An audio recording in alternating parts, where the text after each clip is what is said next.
Hello students, welcome back to PSC NIS. So आज की इस वीडियो में हम डिस्कस करने वाले हैं 12th एनआईएस हिंदी, जिसका कोड है 301।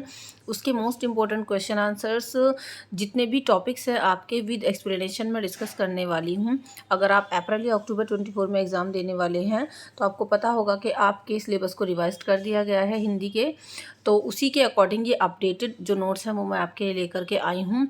इससे प्रीवियस वीडियो में मैंने आधा सिलेबस लगभग आपके साथ डिस्कस कर लिया है, आधे चैप्टर्स के नोट्स मैंने बना लिए हैं। सो वो वीडियो है पार्ट 1 के नाम से। पार्ट 1 की वीडियो का लिंक डिस्क्रिप्शन बॉक्स में है, उसको भी आप ज़रूर देखिएगा क्योंकि आधा कोर्स आपका वहीं पर कवर हो गया है। अभी ये जो वीडियो है ये है आपका पार्ट 2। जितने भी आपके बचे हुए चैप्टर्स रह रहे हैं, मतलब जो भी टॉपिक्स हैं वो हम इसके अंदर डिस्कस करने वाले हैं। पार्ट 1 की वीडियो का लिंक आपको मैं डिस्क्रिप्शन बॉक्स में दे दूँगी, और अगर आपको सैम्पल क्वेश्चन पेपर देखना है हिंदी का सोल्यूशन के साथ, एक्सप्लेनेशन के साथ, तो वो वीडियो भी आपको डिस्क्रिप्शन बॉक्स में मिल जाएगी। एंड अगर आपको सॉल्व टीएमए या सॉल्व प्रैक्टिकल चाहिए तो डिस्क्रिप्शन बॉक्स में सभी वीडियोस की प्लेलिस्ट का लिंक है, वहाँ पर आप बना सकते हैं अपने टीएमए प्रैक्टिकल देख करके, या फिर सॉल्यूशन की पीडीएफ के लिए आप हमसे इस नंबर पर कॉन्टैक्ट कर सकते हैं 7303838500। ये नंबर डिस्क्रिप्शन बॉक्स में भी गिवन है। चलिए, जो आपके बचे हुए चैप्टर्स हैं with explanation, important question answers के साथ, जिस जिस टाइप के क्वेश्चन आपके एग्जाम में पूछे जाने वाले हैं वो अब हम यहाँ पर अब डिस्कस करने वाले हैं। वीडियो को बिल्कुल लास्ट तक देखें ताकि आपके सारे कॉन्सेप्ट अच्छे से क्लियर हो जाएं। वीडियो अच्छी लगे तो लाइक और शेयर ज़रूर से कर लें। चैनल पर न्यू है तो सब्सक्राइब कर लें बेल आइकॉन को प्रेस करके, ताकि आपके पास आने वाली सभी वीडियोस की नोटिफिकेशन पहुंचते रहें। सो पार्ट 1 के आगे का जो हमारा टॉपिक्स हैं वो है हरिवंश राय बच्चन। वहाँ पर मैंने आपके साथ जो है सूरदास, तुलसीदास, मीराबाई वो सब डिस्कस कर लिए हैं। डिस्क्रिप्शन बॉक्स में वो वीडियो आपको मिल जाएगी। और अगर आपको ये पूरी की पूरी पीडीएफ चाहिए तो मैं आपको बता दूं कि इसके लिए आपको हमारे टेलीग्राम पर जाना है, उसको ज्वाइन करना है। उसका लिंक डिस्क्रिप्शन बॉक्स में है। ये पूरी की पूरी पीडीएफ आपको वहाँ पर फ्री ऑफ कॉस्ट मिल जाएगी, और आपके अदर सब्जेक्ट की पीडीएफ भी आप वहाँ से डाउनलोड कर सकते हैं। सो यहाँ पर जो हमारा पहला टॉपिक है वो है हरिवंश राय बच्चन। तो हरिवंश राय बच्चन के बारे में अगर हम बात करें तो ये भारतीय साहित्य के प्रमुख कवि और लेखक थे। जो श्री अमिताभ बच्चन जी है, ये उनके फादर थे हरिवंश राय बच्चन। ठीक है। उनका जन्म 27 नवंबर 1907 को प्रयाग जो अब प्रयागराज में है, वहाँ पर उनका जन्म हुआ था। उनके लेखन का मुख्य धार्मिक संदेश और राष्ट्रीय भावनाओं के साथ साथ प्रेम और उपासनाओं के अद्वितीय रूप को प्रकट करने की विशेषता थी। उनकी कविताओं की बात करें, उनकी कविताएं, कविता संग्रह, कथाएं, नाटक और आत्मकथाएं उन्हें हिंदी साहित्य के अत्यधिक प्रतिष्ठित और प्रसिद्ध कवि में स्थान देती हैं। ठीक है। उनके लेखनों का विषय जो है, मतलब जिन टॉपिक्स पर उन्होंने लिखा हुआ है, विवाह, प्रेम, भगवान, राष्ट्रीय भावनाओं, है ना, और धार्मिक चिंतन पर ज़्यादा से ज़्यादा ध्यान केंद्रित रहा। उनकी प्रमुख जो कृतियाँ हैं, कृतियाँ का मतलब उनकी जो रचनाएं हैं उसमें मधुशाला, मधुबाला, मधु कलश, निर्धन का दीप, साक्षात्कार, आत्म साक्षात्कार, ये सारी चीज़ें शामिल हैं। हरिवंश राय बच्चन का निधन जो है वो 18 जनवरी 2003 को हुआ था। उन्हें साहित्य और कला के क्षेत्र में उनके योगदान के लिए भारत सरकार द्वारा विभूषण सम्मान से सम्मानित किया गया था। कविता के सार की बात करें, ये जो कविता है वो हरिवंश राय बच्चन की रचना निशा निमंत्रण से ली गई है। इसके माध्यम से उन्होंने अपने निजी जीवन, मतलब जो उनकी पर्सनल लाइफ थी, उसके दुखद पलों को उजागर किया है, जिसमें उनकी पत्नी श्यामा के निधन के बाद उन्हें अवसाद का सामना करना पड़ा। इस रचना में उन्होंने अपने विवाहित जीवन के सुख दुख को सार्थकता के साथ भी प्रस्तुत किया है। उन्होंने माना कि उनका जो जीवन है उनकी पत्नी के बिना अधूरा है, और उनके निधन से उन्हें अवसाद का सामना करना पड़ा। इसके माध्यम से उन्होंने ये संदेश दिया है कि अपने प्रियजन के निधन से हमारा जो जीवन है वो ना अपूर्ण हो जाता है, पूरा नहीं रहता, और उनकी यादों को हमेशा अपने साथ रखना चाहिए। ठीक है। तो देखिए, ये रही जो उनकी कविता है, उसकी ये कुछ पंक्तियां हैं यहाँ पर। याद सुखों की आंसू लाती, दुख की दिल भर कर जाती, दिल भारी कर जाती। दोष किसे दूं जब अपने से अपने दिन बर्बाद करूं मैं, क्या भूलूं क्या याद करूं मैं। दोनों करके पछताता हूँ, सोच नहीं पर मैं पाता हूँ।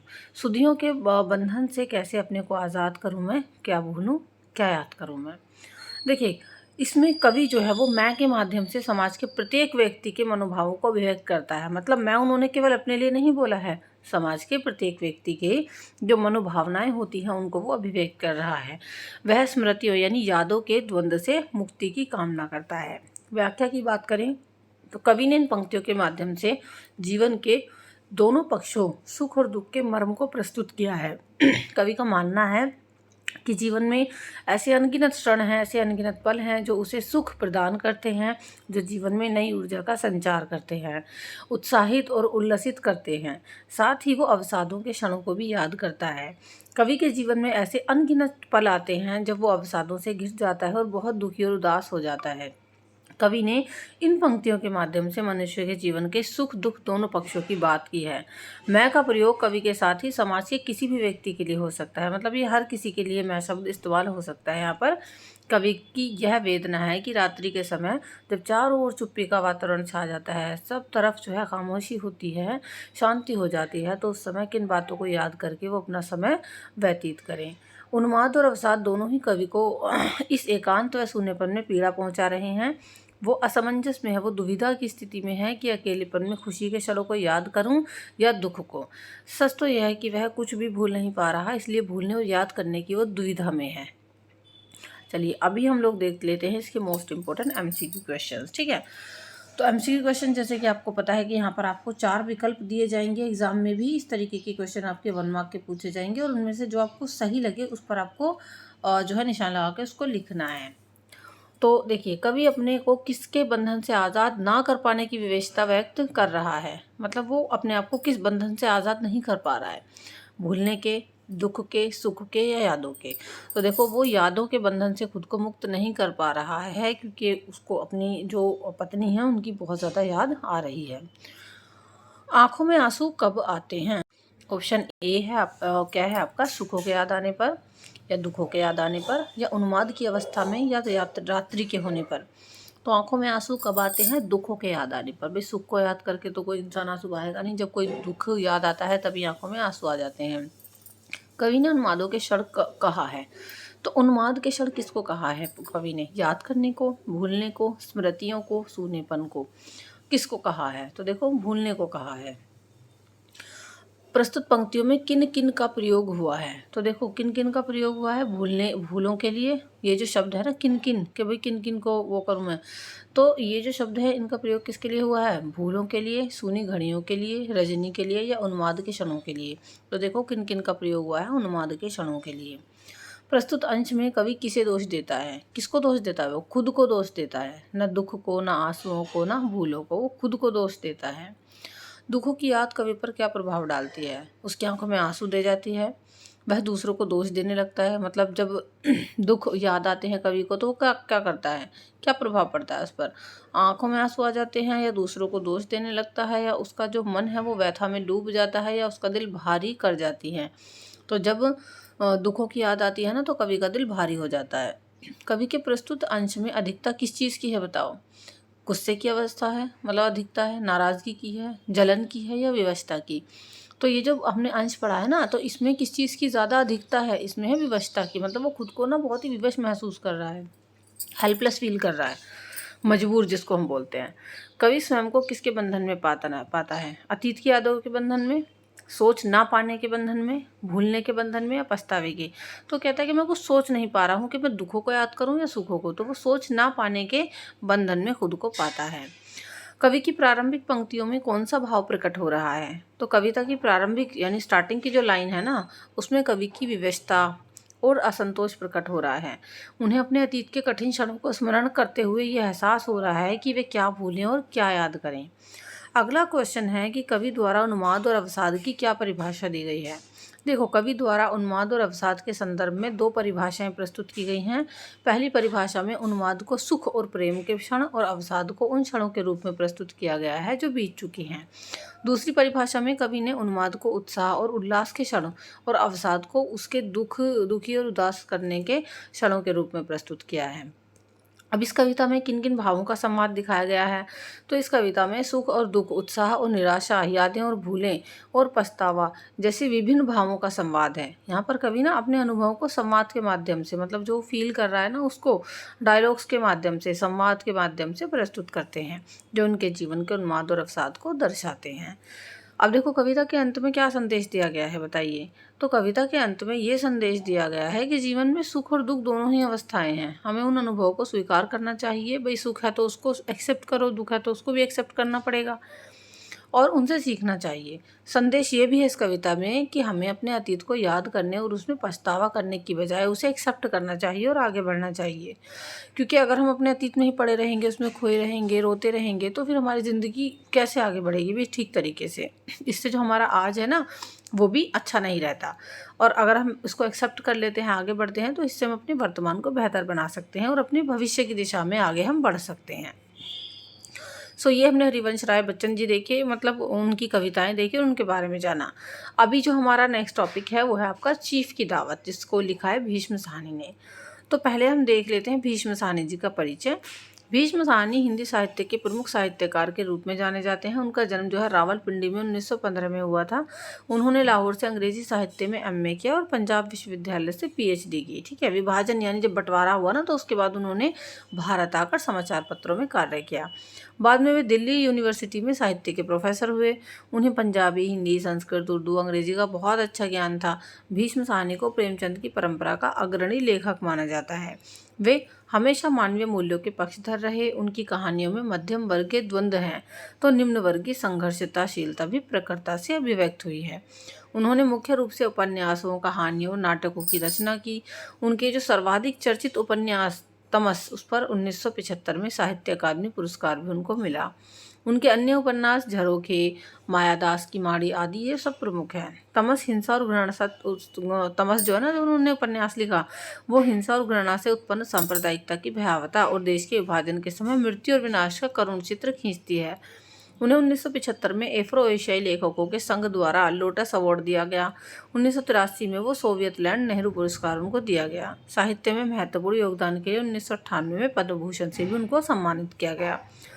अभी देखेंगे हम इसके पाठ का सारांश। जो हमारा पाठ है ये चीफ की दावत है ना। श्यामनाथ के घर पर चीफ की दावत है। ये पूरी कहानी इस अवसर पर घर के सभी सदस्यों के व्यवहार के माध्यम से खुद को अभिव्यक्त करती है। आइए अब कहानी की घटनाओं को जानते हैं। चीफ की दावत के लिए तैयारी जोरों से हो रही थी। उपयोगी सामान जैसे कि कुर्सियां, नैपकिन, फूल बरामदे में लाए गए। फालतू सामान छिपाया जाने लगा। माँ को लेकर लोग चिंतित हो गए और विचार करने लगे कि माँ का व्यवहार, पहनावा कैसा हो। पार्टी के दौरान मेहमान जब भोजन के लिए उठे तब कुर्सी पर खर्राटे देती माँ को देखकर उनका उपहास उड़ाने लगे। माँ को जबरन गाने के लिए और फुलकारी बनाने के लिए कहा गया, जिससे वो बहुत ही दुखी थीं। जब माँ हरिद्वार जाने का अनुरोध करती हैं तो श्यामनाथ मना कर देता है। श्यामनाथ को माँ से फुलकारी बनवानी है, इसलिए वो माँ पर भावात्मक दबाव भी बनाता है। माँ बेटे की तरक्की होने और अफसर बनने के लोभ में फुलकारी बनाने पर राजी हो जाती है। तो चलिए अभी हम इसके इम्पोर्टेंट एमसीक्यू क्वेश्चंस देखते हैं। चीफ की जो दावत है इस कहानी में देखो किस चीज़ की अभिव्यक्ति है। तो ऑप्शन है आपके सामने के रूढ़िवादी मानसिकता की है, पराधीन मानसिकता की है, या पारिवारिक मूल्यों की है, या नगर की और पलायन की। तो देखो ये जो कहानी है ना, इसमें पराधीन मानसिकता की अभिव्यक्ति है। श्यामनाथ की मुख्य चिंता क्या है? पड़ोस से संबंधित है, माँ से संबंधित है, पत्नी से, या फिर तरक्की से? तो श्यामनाथ की मुख्य चिंता है माँ से संबंधित। ठीक है, अगला जो प्रश्न है वो है श्यामनाथ के व्यक्तित्व की विशेषता नहीं है। तो श्यामनाथ के व्यक्तित्व की क्या विशेषता नहीं है? मध्यम वर्गीय मानसिकता, परंपरा के प्रति आदर भाव टिप्पणी, स्वार्थी होना, या प्रदर्शन करने वाला होना। देखो श्यामनाथ जो है वो प्रदर्शन करने वाला होना नहीं है। श्यामनाथ की माँ की मुख्य चिंता क्या है? कि अपने गहनों का ना मिलना, श्यामनाथ की तरक्की, फुलकारी बनाना ना आना, कि भी उनको फुलकारी नहीं आती, या श्यामनाथ द्वारा अपमानित किया जाना। तो देखो श्यामनाथ की माँ की मुख्य चिंता है श्यामनाथ की तरक्की। चीफ की दावत की कथावस्तु का केंद्रीय बिंदु क्या है? चीफ का आयोजन, चीफ द्वारा फुलकारी का अनुरोध, माँ की करुण स्थिति, या श्यामनाथ की पदोन्नति की लालसा। तो इस पाठ का, ये जो पूरा पाठ है ना, इसकी कथावस्तु का केंद्रीय बिंदु है चीफ द्वारा फुलकारी का अनुरोध। ठीक है, कहानी के अंत में माँ सुनकर प्रसन्न हो जाती है। पहले तो मना कर रही थी, लेकिन कहानी के अंत में माँ क्या बात सुनकर प्रसन्न हो जाती है? बेटे की तरक्की की बात, फुलकारी बनाने की बात, या बेटे के गले लगाने से, या हरिद्वार जाने की बात से? तो देखो फुलकारी बनाने से वो प्रसन्न हो जाती हैं। अब देखो अभी हम इसकी जो है शॉर्ट क्वेश्चन आंसर देखेंगे कि कहानी में माँ के अनुभवों का क्या महत्व है और उन्होंने कैसे अपने दबाव को स्वीकार किया। इस कहानी में माँ के अनुभव का महत्व ये है कि वे उनके पुत्र श्यामनाथ के दबाव को समझती हैं और उनके सुख के लिए अपने आदर्शों को छोड़कर उनकी सहायता करने के लिए तैयार हो जाती हैं। अंत में वो श्यामनाथ के अनुरोध पर फुलकारी बनाती हैं, जिससे उनके पुत्र की खुशी और समृद्धि के लिए उनका समर्थन भी प्रकट होता है। अगला क्वेश्चन है कि कहानी में परिवार के सदस्यों के बीच संबंधों का क्या महत्व है। तो देखो कहानी में परिवार के सदस्यों के बीच संबंधों का महत्व है क्योंकि उनके व्यक्तिगत और सामाजिक संबंधों को वो प्रकट करता है और परिवार के अंतर्निहित गुणों को भी वो दर्शाता है।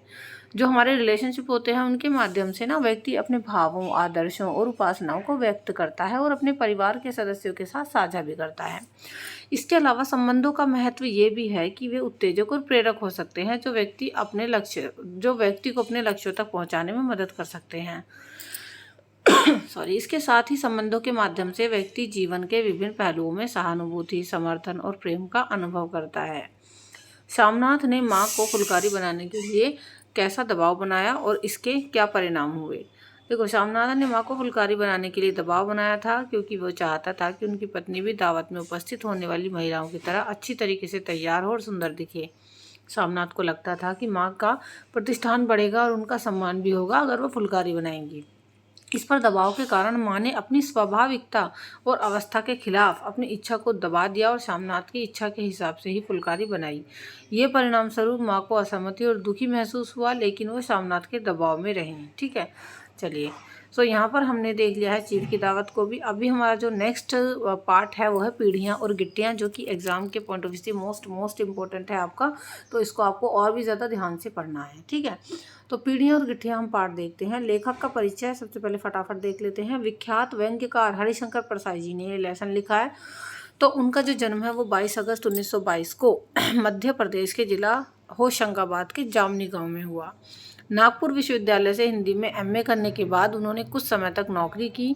उन्होंने सन 1957 से लेखन को ही आजीविका का साधन बनाया। ठीक है, जबलपुर से वसुधा नामक पत्रिका निकाली। नई दुनिया, नई कहानियाँ और सारिगा में स्थायी स्तंभ लिखे। इनकी रचनाओं में रानी नागफनी की कहानी, सदाचार का ताबीज, वैष्णव की फिसलन, ठिठुरता हुआ गणतंत्र, विकलांग श्रद्धा का दौर, ये सारी चीज़ें प्रमुख हैं। इनकी समस्त रचनाएं परसाई रचनावली के रूप में 6 खंडों में संकलित हैं और इनके व्यंग्य कथात्मकता और करुणा के लिए होते हैं। दिनांक 18 अगस्त 1995 को जबलपुर में इनका देहांत हो गया। अभी हम देख लेते हैं इस पाठ के सारांश को। देखिए, सुप्रसिद्ध व्यंग्यकार श्री हरिशंकर प्रसाद द्वारा रचित पीढ़ियाँ और गिट्टियाँ, ये जो एक रचना है ना, एक व्यंग्य रचना है, व्यंग्य करती है रचना। इसमें एक तरफ तो 2 पीढ़ियों के बीच अंतर और संघर्ष दिखता है और दूसरी तरफ कर्म किए बिना फल प्राप्ति की आकांक्षा रखने वालों पर भी व्यंग्य किया गया है ना। तो देखो, पीढ़ी और गिट्टियाँ यानी नई पीढ़ी जो है ना, उसने वृद्धों को आश्वासन दिया कि वे उन्हें प्रतिदिन श्रेष्ठ भोजन उपलब्ध कराएंगे। मंदिर में उनकी आरती उतारकर श्रद्धा भाव किया जाएगा। वृद्ध साहित्यकारों की जो आमदनी अपनी पुस्तकों की बिक्री से होती है, उनकी रॉयल्टी उन्हें नियमित रूप से मिलती रहेगी। जिस तरीके से देवता मंदिर में स्थापित होकर सब कुछ प्राप्त करते रहते हैं, वैसे ही ये वृद्ध यानी जो बूढ़े लोग होते हैं, वो बैठकर अगली पीढ़ी को आशीर्वाद देंगे और समाज में मूर्ति के रूप में रहेंगे। मतलब यहाँ पर जो नई पीढ़ी है वो पुरानी पीढ़ी को आश्वासन दे रही है। उन्हें सहज रूप में जितना मिल सके उतने में ही संतोष करना चाहिए। अत्यधिक की लालसा को छोड़ देना चाहिए। युवाओं ने वृद्धों को देवता राम से व्यंग्यात्मक किया है।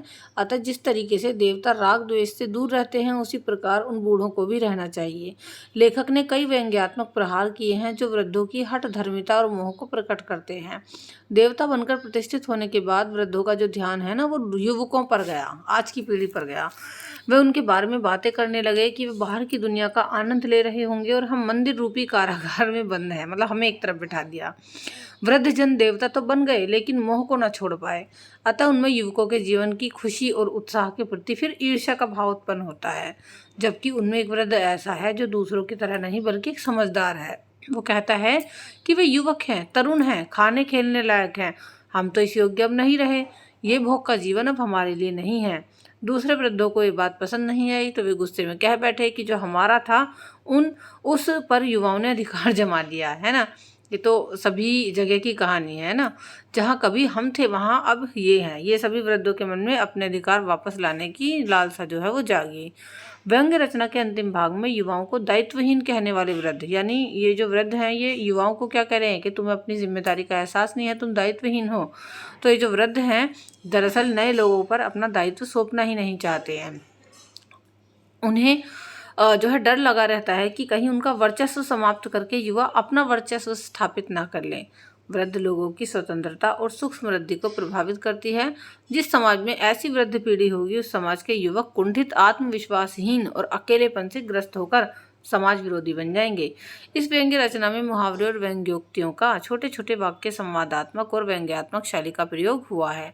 तो बेसिकली इस पीढ़ियाँ और गिट्टियाँ में जो है क्या बताया गया है कि जो पुरानी पीढ़ी है वो अपना वर्चस्व छोड़ना नहीं चाहती, नई पीढ़ी को वो हर एक चीज़ को जो है सौंपना नहीं चाहती, क्योंकि उन्हें लगता है कि अगर नई पीढ़ी ही आगे बढ़ जाएगी या हमें वो एक तरफ बिठा देंगे तो फिर हमारा काम खत्म है और हमारा तो फिर वर्चस्व भी समाप्त हो जाएगा, ऐसा इस पाठ में कहा गया है। चलिए अभी इसकी हम जो है पाठ की सप्रसंग जो है व्याख्या देखते हैं। तो देखिए ये लाइन है आपका कि वे भोजन से अधिक मात्रा में पाचन का चूर्ण खाते हैं। प्रसंग है प्रस्तुत पंक्ति हरिशंकर प्रसाई के व्यंग्य, क्योंकि व्यंग्य है ये पाठ आपका, पीढ़ियाँ और गिट्टियाँ से ली गई है। साहित्य के वयोवृद्ध पर व्यंग्य करते हुए लेखक ने निम्न स्पष्ट किया है। व्याख्या है कि साहित्य में पारंगत वयोवृद्ध हो गए हैं और थक गए हैं। इस वृद्धावस्था में भी उनका मन दुनियादारी से नहीं भरा था। वे उनसे उनकी उम्र में अधिक हो गई थी और उम्र के लिहाज से उन्हें बड़े हल्का भोजन करना चाहिए था, किंतु अब तक भी उनकी और भोजन की लालसा पूरी नहीं हुई है। अपनी भूख को वृद्धावस्था में भी बढ़ाने के लिए भोजन की मात्रा से अधिक चूर्ण का सेवन करते हैं, जिससे उनका पाचन तंत्र ठीक रहे। वे उदास हो गए हैं, कहने लगे लड़के बाहर ऐसा आनंद कर रहे हैं, जीवन को इस तरह भोग रहे हैं और देवता बने हम इस मंदिर के कारा में बैठे हैं। तो देखिए समझिए, बहुत ही सिंपल सी लाइन है ये। पहले तो हम इसका प्रसंग देखेंगे। प्रसंग में हमें बताना होता है कि किस पाठ से ये लिया गया है, काव्यांश या गद्यांश। ठीक है, तो ये जो गद्यांश है, क्योंकि पाठ है, कविता होती तो हम काव्यांश इसको बोलते। तो ये जो गद्यांश है ना, वो व्यंग्यकार हरिशंकर प्रसाई द्वारा लिखित है। ऊपर ही हमने देख लिया कि पीढ़ियाँ और गिट्टियाँ किसने लिखा है, ये लिखा है हरिशंकर प्रसाई ने। तो आपको प्रसंग में बात बतानी होगी, ठीक है, कि भाई इस लेखक ने लिखा है। तो ये जो व्यंग्य है ये बेसिकली व्यंग्य है, इसका ये मेन पॉइंट है, तो ये भी आप याद रखना, पीढ़ियाँ और गिट्टियाँ से लिया गया है। युवाओं ने साहित्य के वयोवृद्धों को अपार श्रद्धा और सम्मान पूर्वक मंदिर में देवता के रूप में प्रतिष्ठित कर दिया, लेकिन उन्हें वहाँ भी चैन नहीं था। मतलब युवा ये चाहते हैं कि हम अपने वृद्धों को आराम से एक तरफ बिठाएं। अब वो एक तरीके से रिटायर हो गए हैं, लेकिन वृद्धों को वहाँ पर भी चैन नहीं है। वृद्धों को लगता है कि हमें अगर एक तरफ बिठा दिया गया तो हमारा तो वर्चस्व समाप्त है, हमारी तो ज़रूरत ही नहीं है रहेगी किसी को। तो वे युवाओं की मौज मस्ती से ईर्ष्या करने लगे, यानी जलने लगे। देखो ऐसा इस पाठ में कहा गया है। व्याख्या क्या है इसकी? साहित्य के वयोवृद्धों को मंदिर में देवता बनकर भी चैन नहीं मिला। वे युवाओं के बारे में अनेक प्रकार की कल्पनाएं करने लगे कि वे हमें यहाँ मंदिर में देवता बनाकर कैद कर गए हैं और वे बाहर मौज मस्ती लूट रहे होंगे। कोई प्रेम कर रहा होगा, कोई कविता सुनाकर वाह वाह लूट रहा होगा आदि। वयोवृद्धों को मंदिर में देवता बनना भी पसंद नहीं आया और युवाओं के सुखों की कल्पना करके वो दुखी होने लगे और ईर्ष्या भी करने लगे, जलने भी लगे। वे सोचने लगे कि युवा लोग बाहर आनंद ले रहे हैं और वो मंदिर के कारागार में देवता बने बैठे हैं। अगला जो आपका गद्यांश है वो ये है कि हमने तुम्हें वंचित नहीं किया, तुमने अपने आप को वंचित किया है। तुम्हारी थकान ने, तुम्हारी उम्र ने, तुम्हारी ई चेतना ने, दुर्बलता ने, तुम्हारी शक्तिहीनता ने तुम्हें वंचित किया है। हम तो तुम्हें पूज रहे हैं और तुम देवता होकर भी पत्थर मारते हो। तो देखो वही है, ये प्रसंग के प्रस्तुत गद्यांश सुप्रसिद्ध व्यंग्य लेखक श्री हरिशंकर प्रसाई के व्यंग्य पीढ़ियाँ और गिट्टियाँ से लिया गया है और साहित्य के वयोवृद्धों को युवाओं के सुखों से यहाँ पर जलन करते हुए, उन पर पत्थर बरसाते हुए कहा कि तुम्हें हमारे कर्म और सुखों से वंचित किया है। तो युवा उत्तर देते हुए कहते हैं, युवा कह रहे हैं इन लाइनों को कि हमने आपको कर्म और सुखों से वंचित किया है। तो ये बात बिल्कुल निराधार है, इस बात का कोई आधार नहीं है। हमने तुम्हें वंचित नहीं किया। यदि सत्य पता करना हो तो हम बताते हैं कि आप लोग थक चुके हैं, अपनी अवस्था बहुत अधिक हो चुकी है, आपकी एज जो है, आपकी मानसिक चेतना वो भी दुर्बल हो चुकी है। आप लोगों की शक्ति नष्ट हो चुकी है और आप शक्तिहीन हो गए हैं। अतः आपको आपकी थकान अवस्था, मन की दुर्बलता और शक्तिहीनता ये आदि ने वंचित किया है। हमने आपको देवता बनाया है और आप देवता होकर भी हमें पत्थरों से मार रहे हो। क्या कभी कोई देवता भी किसी को पत्थरों से मारता है?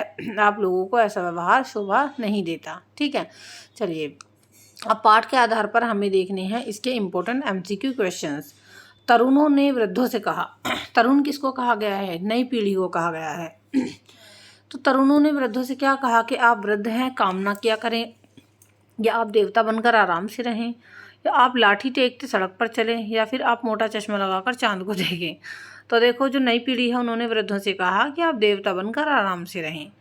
तरुण चाहते थे कि वृद्धों की सेवा करें, वृद्धों की बात न माने, वृद्धों का स्थान लें या अपने झंडे फहराएं। तो बेसिकली तरुण ये चाहते थे कि वो वृद्धों का स्थान ले लें, उनकी जगह ले लें। देवता अब अकेले छूट गए। उनका ध्यान तरुणों पर गया, क्योंकि वे सड़कों पर घूम रहे थे, वे नाटक देख रहे थे, वे कविता सुना रहे थे, या उन्होंने वृद्धों का स्थान ले लिया। तो देखो, उन्होंने वृद्धों का स्थान ले लिया, बूढ़ों की जगह ले ली। लड़के इस समय ना जाने क्या कर रहे होंगे। वृद्ध के इस कथन में कौन सा भाव निहित है? क्या लड़कों के प्रति वो सहानुभूति रख रहे हैं इसलिए, या देवता बन जाने पर भी मोह न छोड़ पाने का, या भोग नहीं लगाए जाने के कारण लड़कों के प्रति उनको गुस्सा आ रहा था, या लड़के उनकी रॉयल्टी नहीं लाए थे इसलिए नाराजगी की? तो देखो, ये जो वृद्ध हैं उन्होंने कहा कि लड़के इस समय ना जाने क्या कर रहे होंगे। ये जो पूरी लाइन उन्होंने बोली ना, वो इसलिए बोली क्योंकि देवता बन जाने पर भी वो मोह को छोड़ नहीं पा रहे। चलिए, 2 पीढ़ियों की कलागत मूल्यों पर बहस चल रही है। इस कथन के द्वारा नागरिक क्या देवताओं और तरुणों पर व्यंग्य कर रहा है, या 2 पीढ़ियों की बहस पर गंभीरता से विचार कर रहा है, या समाज के लिए 2 पीढ़ियों का महत्व बता रहा है, या फिर युवकों के पागलपन के बारे में बातें बता रहा है? तो 2 पीढ़ियों की कलागत मूल्यों पर बहस चल रही है। इस लाइन के द्वारा देवताओं और तरुणों पर व्यंग्य कर रहा है।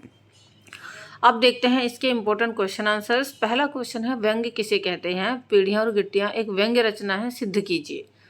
सबसे पहले इसमें आपको व्यंग्य की डेफिनेशन देनी है, और फिर ये जो पार्ट है ना हमारा पीढ़ियाँ और गिट्टियाँ ये किस तरीके से एक व्यंग्य रचना है ये आपको सिद्ध करना है, प्रूफ करना है। देखो, व्यंग्य रचना जब कही गई बात का अर्थ कुछ और हो तथा जो किसी विसंगति यानी जो होना चाहिए वह न होकर कुछ और हो, इस पर चोट करता है तो व्यंग्य कहलाता है। व्यंग्य में शब्दों की गहरी मार होती है जो ऊपर से नीचे एक एक व्यक्ति को झकझोर कर रख देती है। व्यंग्य को अंग्रेजी भाषा में सटायर भी कहते हैं, है ना? आपने सटायर सुना होगा। सटायर अंग्रेजी भाषा का शब्द है जिसको व्यंग्य कहा जाता है, जिसे मूलतः लैटिन भाषा से लिया गया है, जिसका अर्थ होता है गड़बड़, झाला। ठीक है। गुजराती भाषा में व्यंग्य को कटाक्ष और उर्दू में तंज कहते हैं। कहते हैं ना कि तंज कस रहे हो। लेखक ने पीढ़ियाँ और गिट्टियाँ लेख में नई पीढ़ी के माध्यम से उन वृद्ध साहित्यकारों की हठ धर्मिता और मोह पर व्यंग्य किया है। नई पीढ़ी के विचार को उन वृद्ध साहित्यकारों पर इस प्रकार व्यक्त किया जाता है कि उसका प्रभाव सीधा दिल और दिमाग पर हो। लेखक व्यंग्य लेख द्वारा नई पीढ़ी के माध्यम से उन वृद्ध साहित्यकारों पर व्यंग्य हंसी ऐसी करारी चोट पैदा करती है कि वे वृद्ध साहित्यकार तिल मिलाकर रहें और उन नई पीढ़ी की बातों पर गहराई से सोचने पर मजबूर हो गए। अगला क्वेश्चन है, नई पीढ़ी पुरानी पीढ़ी से क्या चाहती है, बताओ। देखो, नई पीढ़ी ने वृद्धों को आश्वासन दिया कि उन्हें रोज भोग अर्थात अच्छा भोजन आदि उपलब्ध होता रहेगा, मंदिर में उनकी आरती उतारकर श्रद्धा भाव प्रकट किया जाता रहेगा। वृद्ध साहित्यकारों की जो आमदनी अपनी पुस्तकों की बिक्री तय होती थी, जिसे रॉयल्टी कहा जाता है, वो उन तक रेगुलर पहुंचती ही रहेगी। ठीक है। जिस तरीके से देवता मंदिर में स्थापित होकर सब कुछ प्राप्त करते हैं वैसे ही ये वृद्ध को आशीर्वाद दें और समाज में मूर्ति के रूप में रहें। उन्हें सहज रूप में जितना मिल सके उतने में ही उन्हें संतोष करना चाहिए। मतलब बेसिकली यहाँ पर नई पीढ़ी पुरानी पीढ़ी से कह रही है कि अब तुम रिटायर होकर एक तरफ बैठ जाओ। बहुत अधिक प्राप्त करने के लालच को छोड़ देना चाहिए। देवता नाम में भी व्यंग्य है। जिस तरीके से देवता राग द्वेष से दूर रहते हैं, उसी तरीके से इन बूढ़ों को भी रहना चाहिए। अगला क्वेश्चन है कि पुरानी पीढ़ी के लोग नई पीढ़ी को आगे क्यों नहीं आने देना चाहते, बताओ। है ना, ये तो सभी को आई थिंक पता होगा कि नई पीढ़ी को दायित्वहीन कहने वाली जो पुरानी पीढ़ी है ना, वो दरअसल नए लोगों पर जिम्मेदारी सौंपना ही नहीं चाहती।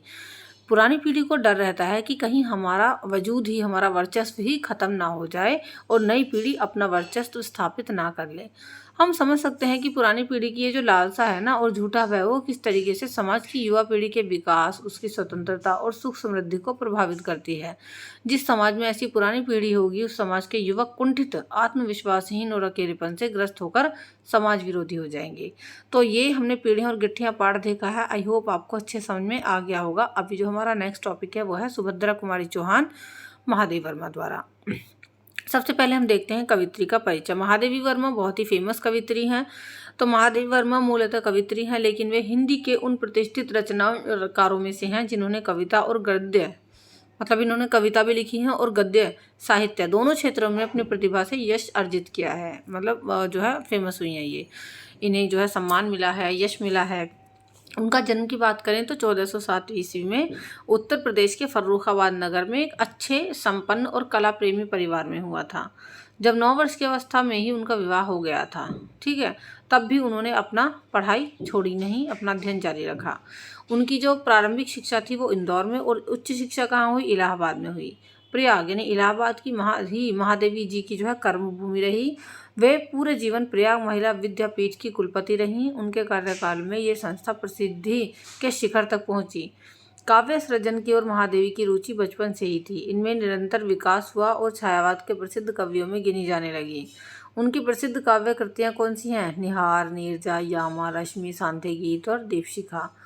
इसके अलावा उन्होंने अतीत के चलचित्र स्मृति की रेखाएं, श्रृंखला की कड़ियाँ और पथ के साथ ही ये गद्य रचनाएं भी हिंदी साहित्य को प्रदान की हैं।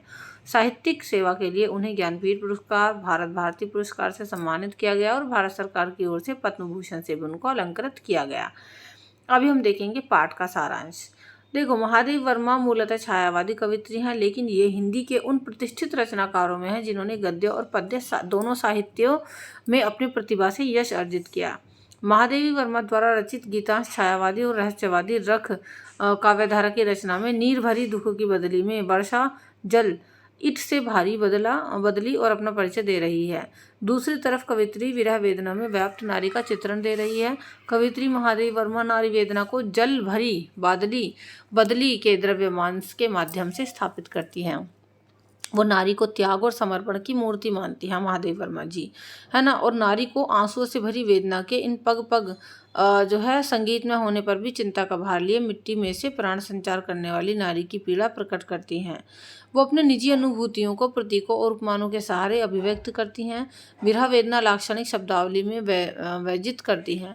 कवित्री मानव जीवन की क्षणभंगुरता को वास्तविक जीवन स्थितियों से चित्रित करती हैं।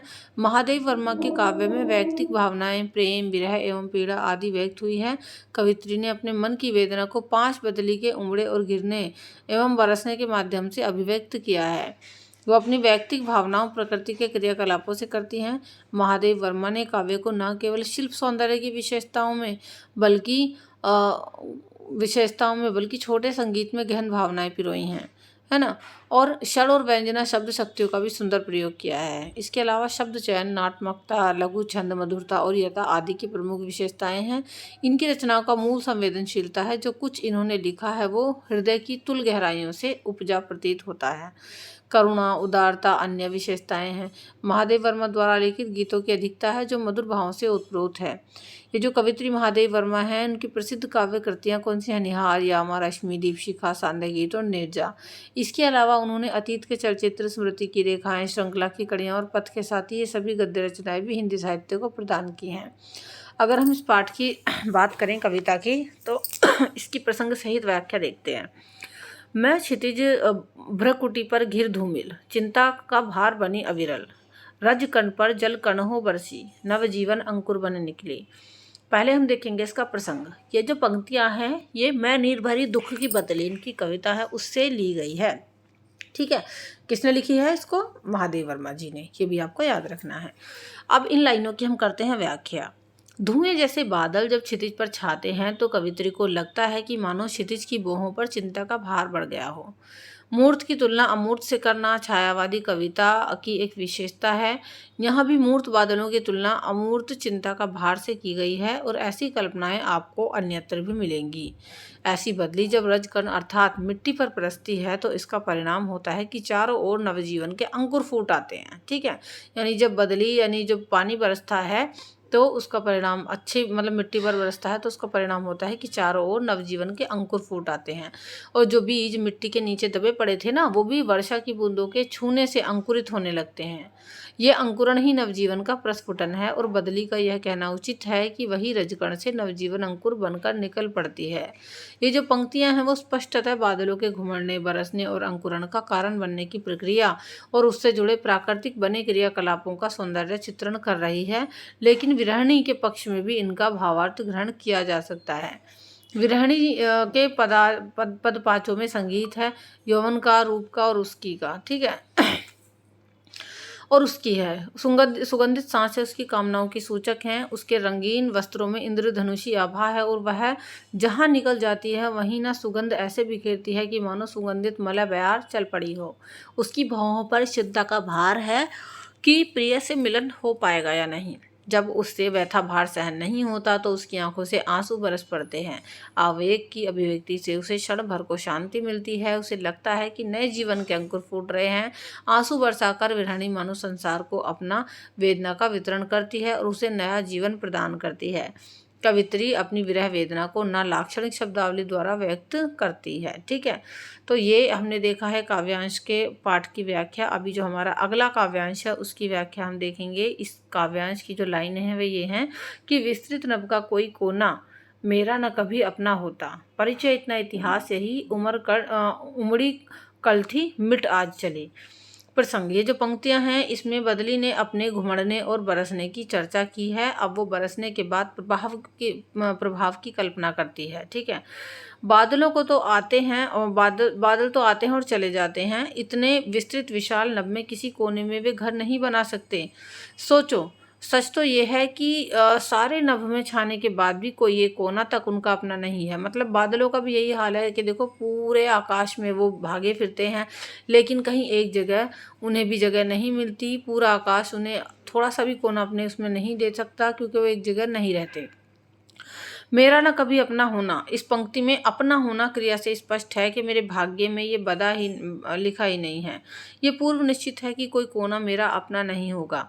ये जानते हुए भी बदली घिरती है, घुमड़ती है, बरसती है और नवजीवन मन प्रदान करती चली जाती है। यही उसका इतिहास है कि वह कल उमड़ी थी तो आज अपना जल बरसाकर मिट गई।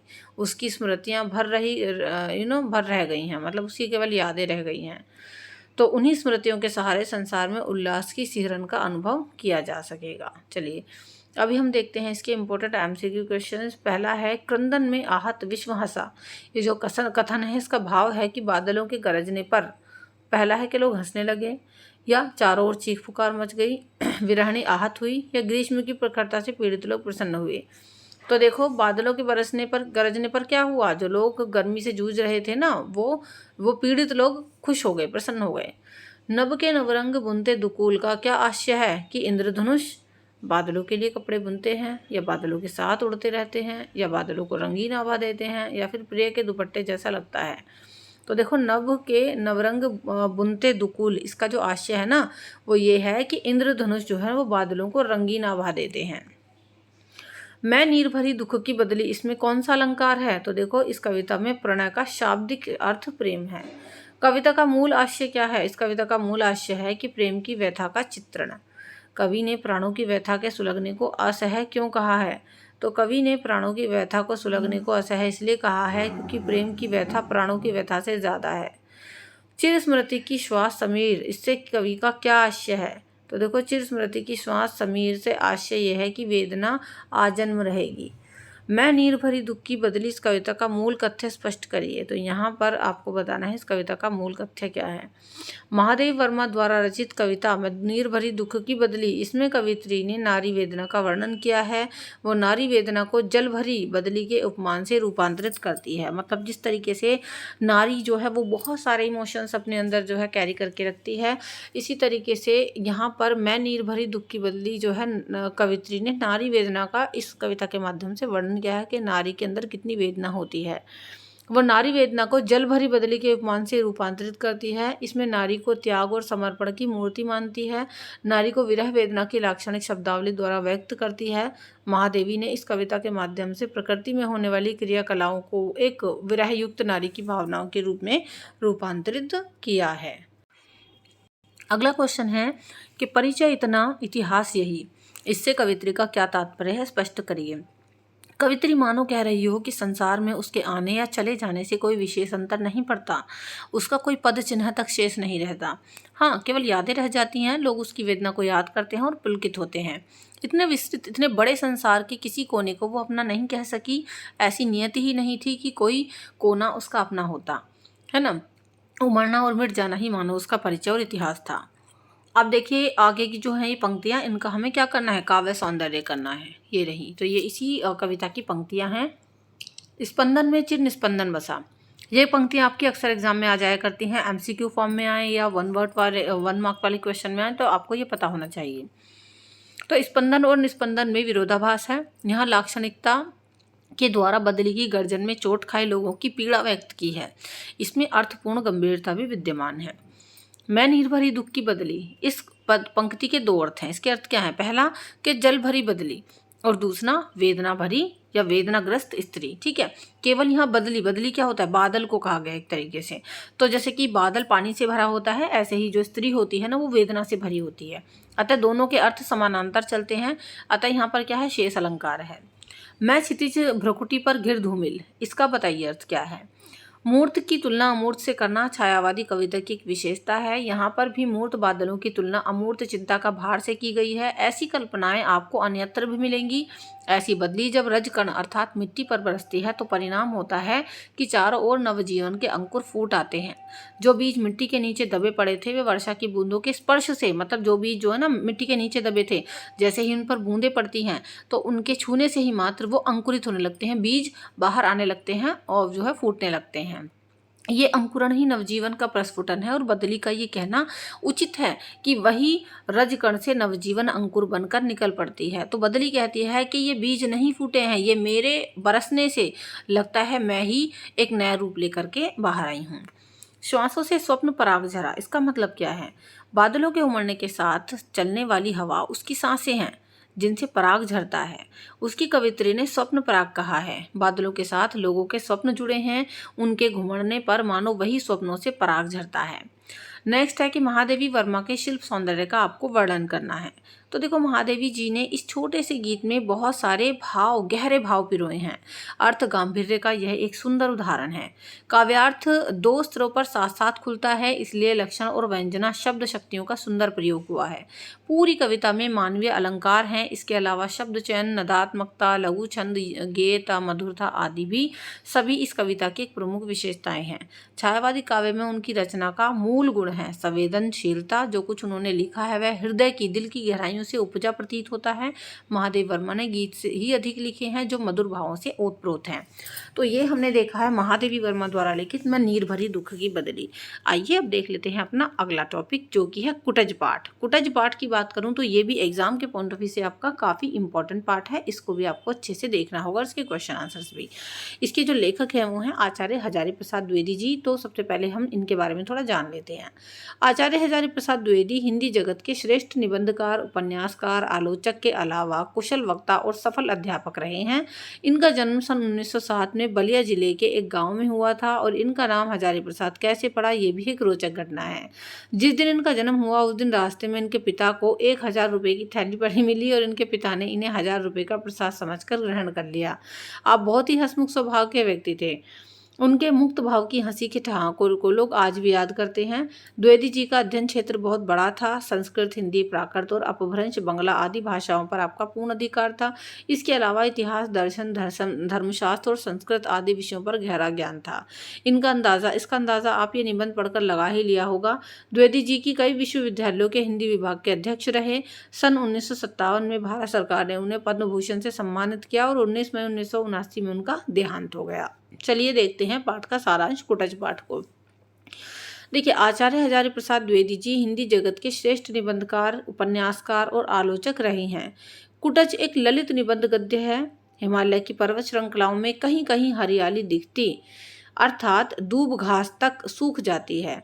हिमालय के चारों ओर काली काली चट्टानें और शुष्क रेती हैं। यहाँ के वातावरण की विशेषताओं की वजह से इसको शिव के जटाजूट के निचले हिस्से का पर्याय नाम शिवालिक दे दिया गया है, क्योंकि यहाँ का वातावरण ही ऐसा है। क्योंकि शिव जैसे अद्वितीय, कठिन और विषम परिस्थितियों को सह सकने वाले देवता ही यहीं रह सकते हैं। कुटज जो एक ठीगना सा वृक्ष भी इन चट्टानों पर जटिल, मतलब इतनी परिस्थितियों में भी वहां पर जी रहा है। कुटज क्या है? कुटज एक छोटा सा वृक्ष है, छोटा सा, और वो इतनी बेकार सी कंडीशन में भी वहां पर जी रहा है। वह जीते हुए, हंसते हुए, साहस से चट्टानों को भेदकर अपने लिए जीवन जल तलाश रहा है और हरा भरा बना रहकर दूसरों को किसी भी परिस्थिति में हार ना मानने की प्रेरणा देता है। मतलब जिस तरीके से कुटज एक छोटा सा वृक्ष इतनी विषम परिस्थितियों में वहां पर रह रहा है, हरा भरा रह रहा है, जीवन को अपने बनाए रखता है, तो दूसरे लोग उससे क्या सीख सकते हैं कि भी आप भी किसी भी परिस्थिति में हार ना मानकर जीवन जिए। लेखक की भी यही इच्छा है कि वह भी शिवालिक पर्वत श्रृंखला पर घिरे हुए मेघों की वंदना कुटज के फूलों से करे। कुटज का अर्थ है जो कुट से उपज अर्थात उत्पन्न हुआ हो। कुट किसको कहते हैं? कुट घर को भी कहते हैं। ठीक है, यहाँ पर हम कुटज का मतलब देख रहे हैं। कुट घर को भी कहते हैं और घड़े को भी, परंतु कुटज ना तो घर में उगता है और ना ही घड़े में। ठीक है, लेखक कुटज को माध्यम बनाकर कहना चाहता है कि अगर आप जीना चाहते हैं तो चाहे आपके सामने विपदाओं के यानी जो है परेशानियों के पहाड़ या दुखी क्यों ना आ पड़े, अनंत सागर लहराने लगे या भयंकर आंधी तूफान आ जाए, आपको चारों ओर से घेर ले, लेकिन सबसे जूझ कर भी आप आपको अपने अस्तित्व को बचाए रखेंगे, जीवन के लिए जो है संघर्ष करेंगे और आगे बढ़ेंगे, क्योंकि ये जीवन सिर्फ आपके लिए है, जिसे विधाता ने सिर्फ आपके भाग्य में लिखा है।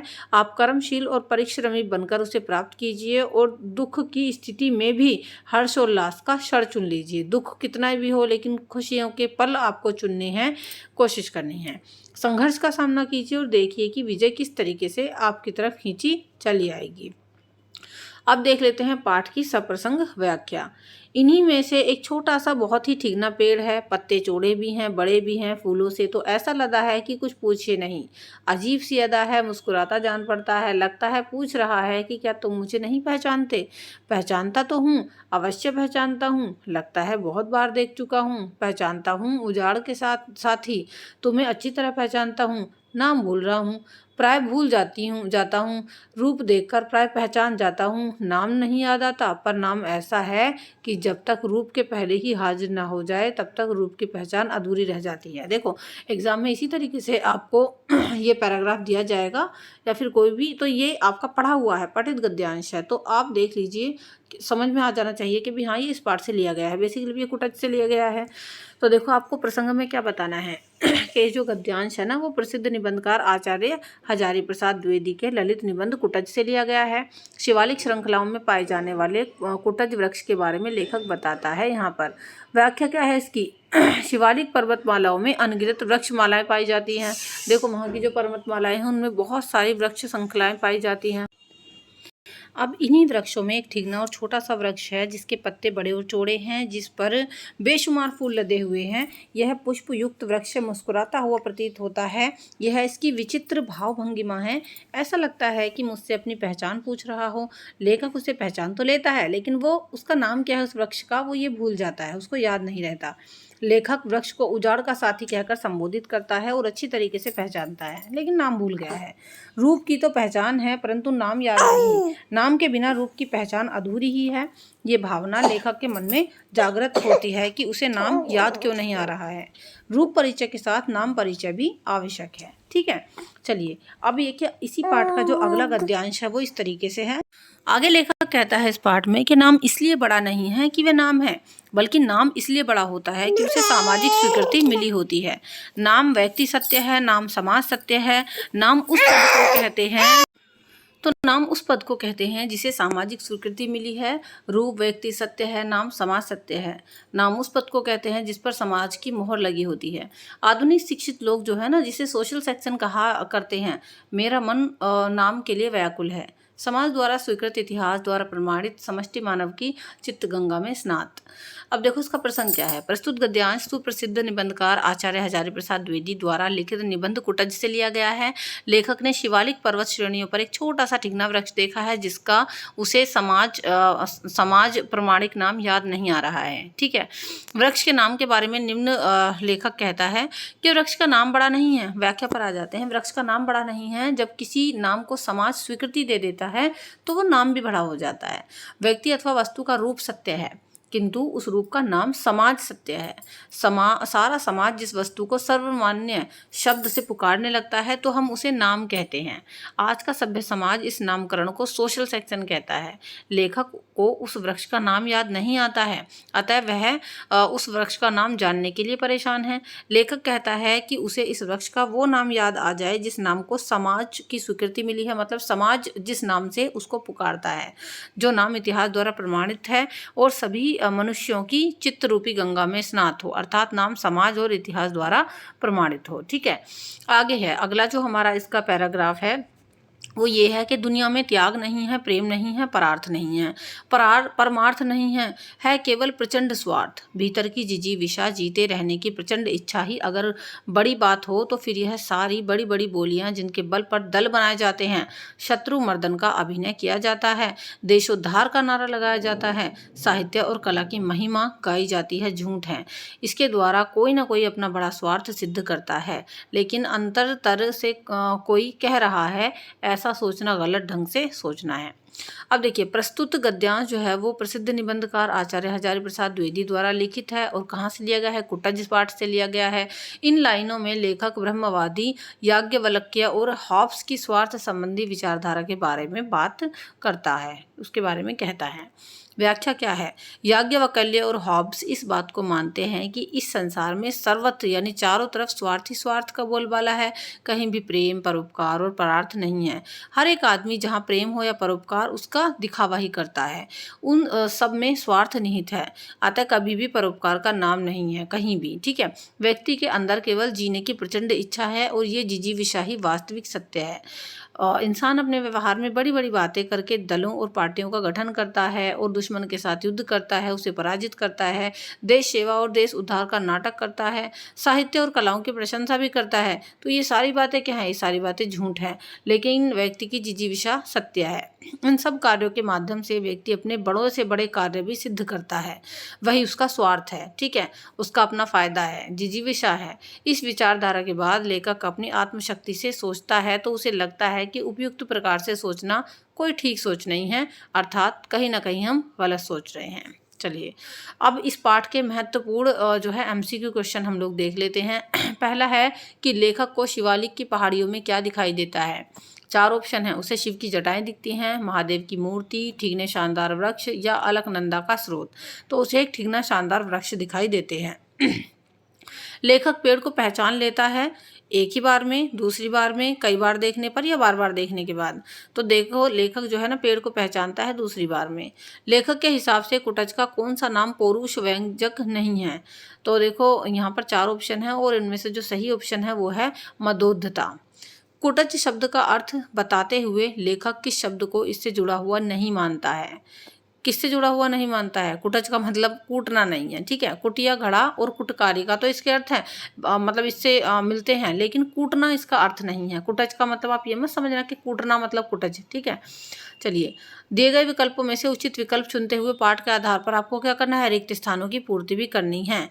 तो पहला रिक्त स्थान क्या है कि इस डैश का नाम क्या है? तो यानी इस गिरिकूट बिहारी का नाम क्या है, उन्होंने सोचा।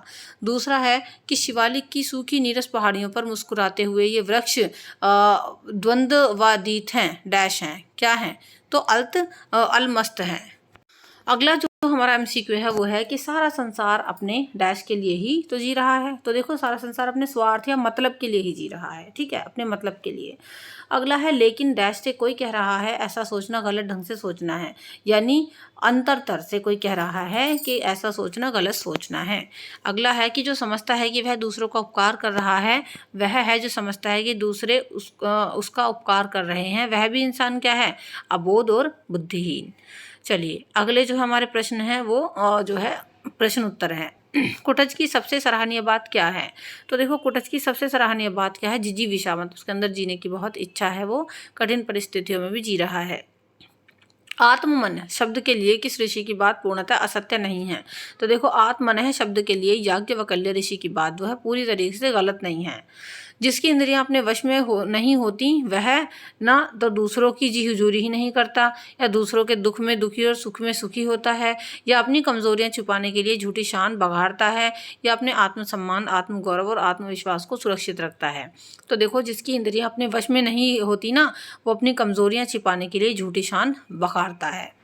कुटज अपने मन पर सवारी करता है, मन को अपने पर सवार नहीं होने देता।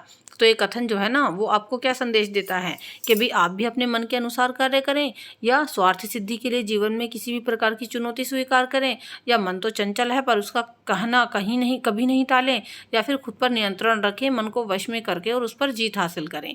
तो देखो, कुटज अपने मन पर सवारी करता है और मन को अपने ऊपर वो सवार नहीं होने देता। इसका मतलब ये है कि खुद पर नियंत्रण रखें, मन को वश में करके उस पर जीत हासिल करें। अगला जो एमसीक्यू है वो है कि व्यक्ति के जीवन में सुख और दुख किसके अनुरूप होता है। तो सुख और दुख जो है वो मन के अनुरूप होता है। अगर आप मन से मान लें कि बस आप दुखी दुखी हैं तो आप दुखी महसूस करेंगे, और मन से मान लें कि आप सुखी हैं तो आप कहीं ना कहीं सुख की अनुभूति भी करेंगे। कुटज के अंतिम गद्यांश दुख और सुख उनसे मुक्त है, तो इसमें जिस शैली का प्रयोग हुआ है वो कौन सी शैली है। तो देखिए, विश्लेषणात्मक शैली है, विवेचनात्मक शैली है, भावात्मक शैली है या प्रतीकात्मक। तो वो जो शैली है वो है आपकी प्रतीकात्मक। चलिए, कुटज वृक्ष की किन्हीं 7 विशेषताओं का आपको वर्णन करना है, तो ये आपको पता होनी चाहिए। एमसीक्यू में भी पूछ लेते हैं और वेरी शॉर्ट में भी। तो कुटज की 7 विशेषताएं हैं कि पहला तो कि कुटज जो है आत्मनिर्भर है, सेल्फ डिपेंडेंट है। दूसरा, स्वाभिमानी, कर्मठ है, कर्मठ का मतलब कर्म पर जो है निरंतर काम करता है। परोपकारी भी है, त्यागी भी है, ठिगना भी है, उसकी विशेषता है, और अलमस्त भी है। तो कुटज की ये 7 विशेषताएं आपको याद रखनी है। अगला जो क्वेश्चन है वो है कि प्रस्तुत निबंध लेखक क्या संदेश देना चाहता है। कुटज पाठ के द्वारा लेखक क्या संदेश देना चाहता है वो आपको पता होना चाहिए। लेखक के मन में ये सवाल उठता है कि कुटज क्या केवल जी रहा है, उसे जीना है मात्र इसलिए जी रहा है, या फिर वो दूसरों को कुछ संदेश भी दे रहा है, परमार्थ भी सोच रहा है। लगता है कि कुटज का संपूर्ण जीवन सोद्देश्य है। मतलब कुटज खुद ही नहीं जी रहा है ऐसी परिस्थितियों में, बल्कि दूसरे भी उससे एक उदाहरण ले सकते हैं कि भाई हाँ, इतनी विषम परिस्थितियों में भी इंसान जी सकता है। वह पग पग पर हमें जीवन का आदर्श सिखाता चलता है। वह अपने जीवन का उदाहरण हमारे सामने रखकर हमें सिखाता है कि आत्मनिर्भर बनिए, भीख मत मांगिए और किसी पर निर्भर मत रहिए। ईश्वर के अलावा किसी से भी मत डरिए। नीति और धर्म के उपदेश मात्र मत दीजिए, उन्हें अपने व्यवहार से दर्शाकर इस उन्नति के लिए कर्म कीजिए। कर्मशील बनिए, किसी की चापलूसी मत करिए और दूसरों को अपमानित करने, दुख पहुंचाने के लिए ही केवल ग्रहों की पूजा अर्चना कर उनकी खुशामद मत कीजिए। अपना भाग्य बदलने के लिए विभिन्न रत्न धारण करने पर श्रद्धा मत रखिए, है ना। ऐसा नहीं है कि भाई ये अंगूठी पहन लें, वो कर लें, ये रत्न धारण कर लें, बस इससे ही हमारा भाग्य बदल जाएगा। नहीं, कर्मठ और धैर्यवान बनिए। लेखक का क्या कहना है कि छल कपट छोड़ दो, हीन भावना से ग्रसित ना हो, दूसरों की चाटुकारिता मत करो, संयमी, विवेकवान, उदात्त और संघर्षशील और स्वाभिमानी बनो। तो ये सभी संदेश कुटज पाठ के माध्यम से लेखक हमें देना चाहता है, और कुटज को हमारे सामने एक एग्जाम्पल के तौर पर वो प्रस्तुत करता है। अगर अभी तक आप इस वीडियो को देख रहे हैं so thank you so much. अगर आपको समझ में आ रहा है सब कुछ तो इसको एक लाइक ज़रूर कर दें ताकि हमें मोटिवेशन मिले, और शेयर कर दें अपने फ्रेंड्स के साथ। चलिए अभी हम आगे बढ़ते हैं। अगला जो आपका टॉपिक है, जो पार्ट है, वो है रीढ़ की हड्डी, जो कि काफ़ी इंपॉर्टेंट टॉपिक है। जगदीश चंद्र माथुर ने ये लिखा है। पहले हम लेखक का परिचय देख लेते हैं। जगदीश चंद्र माथुर का जन्म जो है वो 16 जुलाई 1917 में हुआ था। 1941 में ICS परीक्षा उत्तीर्ण करके वो बिहार में शिक्षा सचिव के अतिरिक्त अन्य महत्वपूर्ण दायित्वों का उन्होंने निर्वहन किया। हिंदी नाटककार के रूप में विशेष प्रसिद्धि मिली। लयात्मक और अर्थपूर्ण गद्य लेखन की वैशिष्ट्य उनके साहित्यिक, सांस्कृतिक और आयोजनों में संस्थानों के प्रेरक। रचना एकांकी संग्रह, भोर का तारा, ओ मेरे सपने, मेरे श्रेष्ठ रंग एकांकी, नाटक कोणार्क, बंदी शारदिया, पहला राजा, दशरथ नंदन, कठपुतली नाटक, कुंवर सिंह की टेक, गगन सवारी।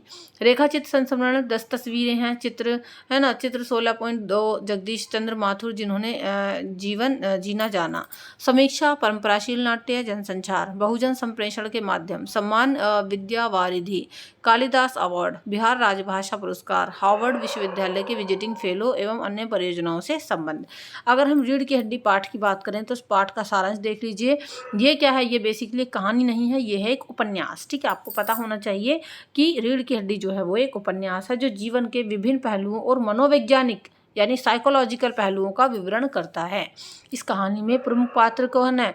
राधा की कहानी के माध्यम से ये विवेचन किया जाता है कि कैसे उसकी स्थिति और उसकी सोच जीवन के अलग अलग संघर्षों और चुनौतियों का सामना करती है। जगदीश चंद्र माथुर के द्वारा उत्तराखंड के गांव के जीवन के उद्धृत करके उन्होंने सामाजिक और सांस्कृतिक मुद्दों पर ध्यान दिया है। उनकी रचना मानवीय अनुभवों को समझाने और संवेदनशीलता के संदेश को प्रेरित करती है। रीढ़ की हड्डी ने अपने पाठकों को समय समय पर विचार करने के लिए प्रेरित किया और समाज में सकारात्मक परिवर्तन को प्रोत्साहन किया है। अब देखते हैं हम इसके इम्पोर्टेंट MCQ क्वेश्चन। एकांकी के आरंभ में राम स्वरूप और प्रेमा किस लिए तैयारी कर रहे थे? आपके ऑप्शन है अपने रिश्तेदारों के आने के लिए, या बहुत दिनों के लिए बाहर जाने के लिए, या उमा को देखने के लिए, लड़के वाले आने के लिए, या उमा की सहेलियों के आने के लिए। तो देखो एकांकी यानी इस उपन्यास की शुरुआत में जो है ना, वो रामस्वरूप और प्रेमा किसके लिए तैयारी कर रहे थे कि भाई उमा को देखने के लिए लड़के वालों जो है आने वाले थे। इसलिए उमा के अनुसार शंकर की बैकबोन क्यों उमा के अनुसार शंकर की बैकबोन क्यों नहीं थी, है ना। बैकबोन का मतलब रीढ़ की हड्डी क्यों नहीं थी, ये बैंक नहीं है आपका, बैंक बैकबोन है, ठीक है। वह झुककर बैठता था, या वह पढ़ाई में कमज़ोर था, या वह पिता के सामने बोलता नहीं था, या वह लड़कियों के हॉस्टल में ताक झांक करता था। तो देखो उमा के अनुसार शंकर की जो बैकबोन थी ना, यानी रीढ़ की हड्डी, वो इसलिए नहीं थी क्योंकि वो पिता के सामने बोलता नहीं था। इस एकांकी से संबंधित विषय नहीं है। कौन सा विषय नहीं है इससे संबंधित? विवाह के बाद स्त्री पुरुष का झगड़ा, समाज का स्त्रियों के प्रति दृष्टिकोण, लड़की का विवाह निश्चित होने में रुकावटें, या पुरुषवादी समाज में महिलाओं की स्थिति। तो देखो इस एकांकी के संबंधित विषय नहीं है। इस एकांकी से संबंधित कौन सा रिलेटेड इसका टॉपिक नहीं है। ये नहीं है कि समाज में स्त्रियों के प्रति दृष्टिकोण। उमा गाते गाते अचानक क्यों रुक जाती है? क्योंकि वह गाना भूल जाती है, या वह अब और गाना ही नहीं चाहती, या वो शंकर को पहचान लेती है, या राम स्वरूप उसे रुकने का संकेत करते हैं। तो देखो उमा गाते गाते अचानक इसलिए रुक जाती है क्योंकि राम स्वरूप उसको रुकने का संकेत करते हैं, ठीक है। क्या लड़कियों का दिल नहीं होता? ये वाक्य किसका है? राम स्वरूप का, प्रेमा का, उमा का, या गोपाल प्रसाद का? तो ये जो वाक्य है ना, ये है प्रेमा का। अच्छा तो साहब फिर बिजनेस की बातचीत हो जाए तो इससे क्या पता चलता है कि रामस्वरूप और गोपाल प्रसाद व्यापार करना चाहते हैं, या गोपाल प्रसाद की नज़र में विवाह भी बिजनेस है, या शंकर और उमा का विवाह बिजनेस है, या उमा बिजनेस करना चाहती है। तो देखो इस बात से ये पता चलता है कि शंकर और उमर का विवाह भी बिजनेस है। झुकी कमर इनकी खासियत है। ये बात किसके बारे में की गई है? गद्य पठन। तो ये बात जो है रतन के बारे में की गई है। अब देख लेते हैं इसके क्वेश्चन आंसर्स के भी। एकांकी का मुख्य उद्देश्य क्या है, ये आपको लिखना है। इस एकांकी का मुख्य उद्देश्य समाज में महिलाओं की स्थिति और उनके सामाजिक परिवेश को उजागर करना है। इस कहानी में विवाह के माध्यम से महिलाओं की परिस्थितियों, उनकी आत्मसम्मान और स्वतंत्रता के विशेष रूप से प्रकट किया गया है। ये एक सामाजिक संदेश भी देती है कि समाज में महिलाओं को उनके अधिकारों और स्वतंत्रता का सम्मान करना चाहिए और उन्हें उनके स्वाधीनता का अधिकार प्रदान किया जाना चाहिए। इस एकांकी में विवाह की किस समस्या को प्रस्तुत किया गया है? तो देखो इस एकांकी में विवाह की मानवीय और सामाजिक समस्या को, विवाह की कौन सी समस्या? मानवीय और सामाजिक समस्या को प्रस्तुत किया गया है। प्रमुख कथाओं में विवाह संबंधी चुनौतियां, जैसे कि परिवारों के बीच द्वंद्व हो गया, महिलाओं की स्थिति और समाज में उनके अधिकारों का अभाव, शादी के लिए दहेज की मांग, विवाह के लिए चुनौतियों का सामना किया गया है। इस एकांकी में विवाह के प्रति सामाजिक दृष्टिकोण और महिलाओं की स्थिति पर चिंता व्यक्त की गई है। अगला है कि उमा की किन्हीं दो चारित्रिक विशेषताओं का उल्लेख कीजिए। ठीक है, तो उमा के चारित्रिक विशेषताओं को संक्षेप में हम निम्नलिखित तरीके से देख सकते हैं। पहली तो ये कि वो साहसिक है, साहसिकता। उमा साहसी और अपने विचारों के लिए लड़ने वाली है। दूसरा समझदारी, वो विचारशील और समझदार है जो अपने निर्णयों को विवेकपूर्ण लेती है, सोच विचार करके अपने फैसले लेती है। संवेदनशील है, उमा संवेदनशील है और दयालु है जो दूसरों की समस्याओं को समझती है और सहानुभूति दिखाती है।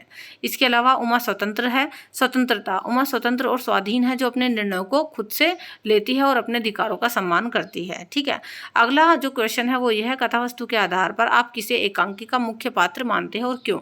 यानी रीढ़ की हड्डी का जो मेन पात्र है वो आप किसको मानते हैं और क्यों? तो देखो इसके आधार पर जो मुख्य पात्र है वो उमा के रूप में माना जा सकता है। वह इस कहानी का केंद्रीय बिंदु है और मुख्य पात्र है। ठीक है, उमा ही मेन कैरेक्टर है जिसके आसपास पूरी कहानी का प्रमुख केंद्रित है। उमा का चरित्र विवाह संबंधित समस्याओं को समझने और उन्हें समाधान करने में महत्वपूर्ण भूमिका निभाता है। उमा के विचार और कार्रवाई के माध्यम से लेखक ने समाज में महिलाओं की स्थिति को उजागर किया है और उनके सामाजिक अधिकारों की रक्षा की गई है। इसलिए उमा को एकांकी का मुख्य पात्र माना जा सकता है। अगला जो क्वेश्चन है वो ये है कि रीढ़ की हड्डी शीर्षक की सार्थकता स्पष्ट कीजिए। ठीक है, यानी रीढ़ की हड्डी जो ये इसको टाइटल दिया गया है, नाम दिया गया है, वो अपने आप में कितना सही है, सार्थक है, अर्थपूर्ण बैठता है। तो रीढ़ की हड्डी शीर्षक जो है एक उपन्यास की सार्थकता को व्यक्त करता है जो मानव जीवन की मजबूती और स्थिति को सांकेतिक करता है। रीढ़ की हड्डी एक शारीरिक रूप से मजबूती और सहनशीलता का प्रतीक होती है। यानी जब आपने सुना होगा ना कि रीढ़ की हड्डी बहुत ही हमें मतलब हम खड़े होने में भी हर चीज़ में हमारी हेल्प करती है, कि रीढ़ की हड्डी बहुत ही मजबूत संकेत संकेत होती है हमारी शारीरिक स्थिति का, है ना, शारीरिक रूप से हमें मजबूती देती है, सहनशीलता का प्रतीक होती है, जो हमें खड़े होकर बड़ी मुश्किलों का सामना करने की क्षमता प्रदान करती है। हम खड़े ठीक से हो पाते हैं क्यों? हमारी रीढ़ की हड्डी हमें सपोर्ट करती है। तो इस उपन्यास के माध्यम से लेखक ने व्यक्तिगत और सामाजिक परिस्थितियों में मानव जीवन की मजबूती और संघर्षों को उजागर किया है। इसके माध्यम से लेखक उम्मीद का संदेश देते हैं कि जीवन में आने वाली हर एक मुश्किल का सामना हमें करने के लिए मजबूत रहना चाहिए और सहनशील होना चाहिए, जिससे हम सभी अपने जीवन में सफलता की ओर अग्रसर हो सकें, बढ़ सकें। सो यहाँ पर हमने देखा है रीढ़ की हड्डी को, ये पूरा टॉपिक इंपॉर्टेंट क्वेश्चन आंसर्स के साथ डिस्कस कर लिया है। चलिए अब हम बढ़ते हैं अपने लास्ट और फाइनल टॉपिक की ओर। सो अभी हम देख लेते हैं अंडमान डायरी, जो श्रीकांत वर्मा ने लिखा है। इसको भी यहाँ से भी आपका एक आध क्वेश्चन बन जाता है। लेखक का परिचय। यह पाठ श्रीकांत वर्मा के जीवन का संक्षिप्त वर्णन है। उनका जन्म 18 सितंबर 1931 को मध्य प्रदेश के बिलासपुर में हुआ था। उन्होंने अपनी प्रारंभिक शिक्षा बिलासपुर में के नगर पालिका स्कूल से प्राप्त की, जहाँ से उन्होंने मैट्रिक की परीक्षा भी पास की। इंटर और बीए की पढ़ाई के बाद वे नागपुर विश्वविद्यालय से एमए की उपाधि प्राप्त करने के बाद दिल्ली आए और भारतीय श्रमिक में उपसंपादक के रूप में काम किया। 1958 में उन्होंने कृति नाम विशेष पत्रिका का प्रकाशन किया, जिसमें उनका सहयोगी था। ठीक है, उन्होंने विभिन्न पदों पर काम किया, जैसे कि दिनमान में उपसंपादक और विशेष संवाददाता के रूप में। 1976 में उन्हें मध्य प्रदेश से राज्यसभा के सदस्य बनाया गया और 1986 में उनका निधन हुआ, जब उन्हें कैंसर के इलाज के दौरान न्यूयॉर्क, अमेरिका में अंतिम संस्कार दिया गया। अगर पाठ के सारांश की बात करें, अंडमान द्वीप समूह भारत के मुख्य भूमि से दूर बंगाल की खाड़ी में स्थित है। इन द्वीपों की कुल संख्या 300 है। मुख्यालय पोर्ट ब्लेयर में स्थित है। अंग्रेजों ने स्वाधीनता सेनानियों को यातना देने के लिए पोर्ट ब्लेयर में सेल्युलर कारावास का निर्माण कराया था। ठीक है, कैदियों को फांसी की सजा देने की बजाय उन्हें काल कोठरियों में बंद किया जाता था। अंग्रेजों ने अंडमान के कैद खानों को नरक में बदल दिया था। इसकी वजह से अंडमान की सारी सामुद्रिक सुंदरता को काले पानी के मुहावरे में बदल दिया गया है। काले पानी की सजा सुनिए ना आपने, वो। अंडमान में बड़ी संख्या में पक्षी होते हैं। सेल्युलर जेल में बहुमंजिला इमारत थी। स्वतंत्रता संग्राम में कई क्रांतिकारियों के बलिदान का सफल होने का साक्षात्कार किया। अंडमान की डायरी में आत्माभिव्यक्ति की भरपूर गुंजाइश होती है। अब हम पाठ की सप्रसंग व्याख्या देखते हैं। अपराहन जब सेल्युलर जेल गया तो मैंने देखा कि अपनी सभ्यता पर नाश करने वाले अंग्रेज शासक कितने क्रूप, बदशक्ल, मनहूस, अमानुषिक कारागृह खड़े कर सकते हैं। यानी ये यहाँ पर बात हो रही है कि जब मैं सेल्युलर जेल गया तो मैंने देखा कि ये जो अंग्रेज अपने आप में बनते हैं ना, कि भाई हम तो जो है अपनी सभ्यता पर जो नाश करते हैं वो लोग कितने बेकार होते हैं, क्रूप, बदशक्ल, मनहूस और अमानुषिक कारागृह खड़े कर सकते हैं। कितने बुरे जेल उन्होंने बना रखी हैं। मानवीय स्वतंत्रता की पक्षधरता का दावा करने वाली गोरी शासक जाति किस तरीके से इंसान को उन सीखचों में एक नहीं 2-2 दशक, 20-20 वर्ष कैद रख सकती है। मतलब ये अंग्रेज कितने लंबे वक्त तक जो है मनुष्यों को वहां पर कैद रखते हैं। देखिए, लेखक हिंद महासागर में स्थित टापू अंडमान की यात्रा पर गया है। अंडमान द्वीप हमारे सांस्कृतिक इतिहास का एक त्रासद अध्याय है। स्वाधीनता सेनानियों को यहाँ कैद में रखा जाता था और ये भारत की मुख्य भूमि से हजारों किलोमीटर दूर बंगाल की खाड़ी में स्थित है। यह भारतीय लोक जीवन में काला पानी के नाम से कुख्यात है। काला पानी की सजा इसको बोला जाता है। जेल बड़ी खतरनाक है वो। डायरी का लेखक शनिवार 4 जनवरी 1986 को पोर्ट ब्लेयर के सेल्युलर जेल में पूर्वज सेनानियों के कैद खाने को देखकर बहुत ही दुखी हो जाता है कि भाई हाँ, हमारे जो स्वाधीनता सेनानी थे, जो जिन्होंने हमारे देश की आज़ादी के लिए लड़ाई की, उन लोगों को बेचारों को इन जेलों में, इतनी खतरनाक जेलों में काला पानी की सज़ा दी गई, यहाँ पर रखा गया। तो इन जेलों को देख करके जो लेखक है वो बहुत ही दुख में डूब गए। व्याख्या क्या है? अंग्रेजों को भारत में लोक कल्याणकारी सत्ता की स्थापना का श्रेय दिया जाता है कि भी हाँ, अंग्रेजों ने भारत में लोक कल्याणकारी सत्ता की स्थापना की। इनका निजी स्वार्थ ही संविधान से लेकर विविध जनतांत्रिक संस्थाओं की नींव रखने में महत्वपूर्ण भूमिका रहा। ईस्ट इंडिया कंपनी की स्थापना सन 1600 ईस्वी में हुई, जो आज़ादी तक भारतीय जन का शोषण और उपभोग करती रही। इसके फलस्वरूप भारत जो सोने की चिड़िया थी, गरीबी और दुर्दशा का शिकार हुई। अंग्रेजों ने भारतीय समाज में परंपरा बनाए रखने के लिए क्रूर दंड नीति का आविष्कार किया। अंडमान के पोर्ट ब्लेयर में सेल्युलर जेल का निर्माण भी उन्हीं ने कराया, जहां काला पानी के तहत यातनाएं दी जाती थीं। ये अत्याचार से भारतीयों में स्वतंत्रता के प्रति उत्कृष्ट भाव और प्रेरणा उत्पन्न करने की बजाय उन्हें आतंकित करने का प्रयास करते रहे। लेखक इस प्रतिकूलता को बखूबी व्यक्त करते और स्वतंत्रता संग्राम के वीर सेनानियों की तपस्या और बलिदान की वो प्रशंसा करते रहे। अगला क्वेश्चन देख लेते हैं हम। ये है आपके MCQ के, सेल्युलर जेल के कमरे में कैसी संरचना जो है वो कैसी थी? हवादार थी, नींद लेने की सुखद जगह थी वहाँ पर जेल के अंदर, या एक पतली सी सूरज की किरण पहुँचने वाली तंग कोठरी थी वो, या वो स्वप्न गृह था।